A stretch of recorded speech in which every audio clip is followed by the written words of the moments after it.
Alright, so I'm going to go over the basics of the post-processing volume. So how to import your post-processing volume into the scene is same thing, the cube with the plus icon. I'm going to call this the toolbox. We go down to visual effects and post-processing volume. So right now, all of our post-processing effects will exist just in this square or cube. If we want this to affect the entire scene, we want to search for unbound and set this to true. Okay, so post-processing volume, this is where you will get most of your cinematic effects, where you're going to get all your cinematic quality. So what I would really focus on is bloom, exposure, chromatic aberration, lens flares, and color grading as well, although you can do a lot of good color grading in After Effects and Premiere, and film grain. Okay, so for bloom, bloom affects the directional light and any other point lights that you have in the scene. So if I have post-processing selected, I'll turn on method, intensity, and threshold. I'm going to increase the intensity here. You can see immediately that is super dramatic on the light, on the directional light. But I want to change this from standard to convolution. We can get that nice, that starry, kind of dreamy look. And this is a lot more authentic to what we see in the real world, right? Very nice, very nice. Okay, and a lower number I think is better for this. Exposure, pretty much that's exactly what it sounds like. I can change the exposure here. I can even change this to manual. Turn that up, right? Change this back to here. Reset that. If I wanted to, right, get a more nighttime scene. Well, some effects take pretty long to load, especially on my computer. But I think keeping it to auto exposure histogram works very nicely. Chromatic aberration, if I turn on the intensity here, maybe I should change it to 1.5, maybe 2, so you can see a lot better.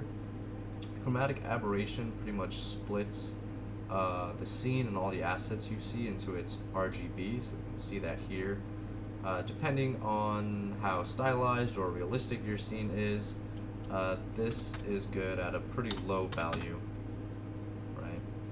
Or if you're in like a very dreamy, kind of psychedelic world, you can pump those numbers up, right? 1.6, okay. Lens flares, right? So we get these really nice lens flares as if we were looking through the camera. This is also super nice. Everything here is usually pretty nice at a low value. You can change the tint of this, right? And the broke size, the size of the lens flares. So that just depends on your references, whatever you see through a camera. Okay, the threshold, how much we can see of that lens flare. That's pretty nice. And again, this will change through the render view. Like this looks barely visible here. Sometimes in the render this can come out a lot more prominently. So color grading, you're pretty basic, or everything here is pretty advanced actually in the color grading. Personally, I like to do more color grading in After Effects, but you have your temperature, global, shadows, midtones, highlights, and miscellaneous here. And if you open up these, that changes the values, pretty much everything. So if I just see immediately the difference in those, right?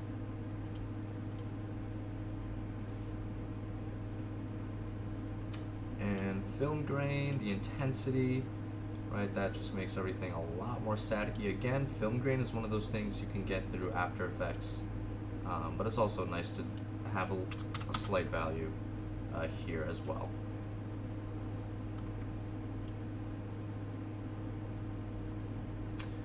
Something else for some visual effects stuff, you go to visual effects here and drop in a local fog volume. You can see we get this fog in the scene, right? Just like this, and I can increase the radius of that so I can have that like in the background somewhere here. And if I'm in my local fog, I have these settings to play around with. And again, you're not limited to these sliders. You can always increase these settings here, right? You can see how that immediately changes, right? So this works pretty well with the exponential height fog we've been working with, okay?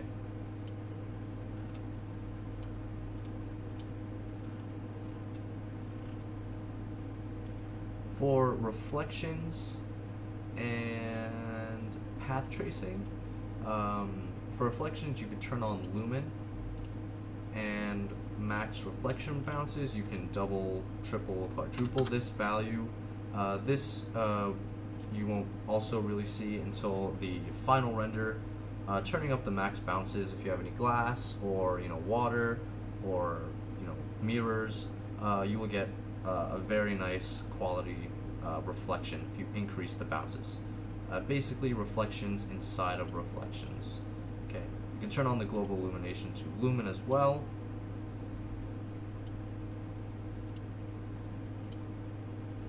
And that's good for that.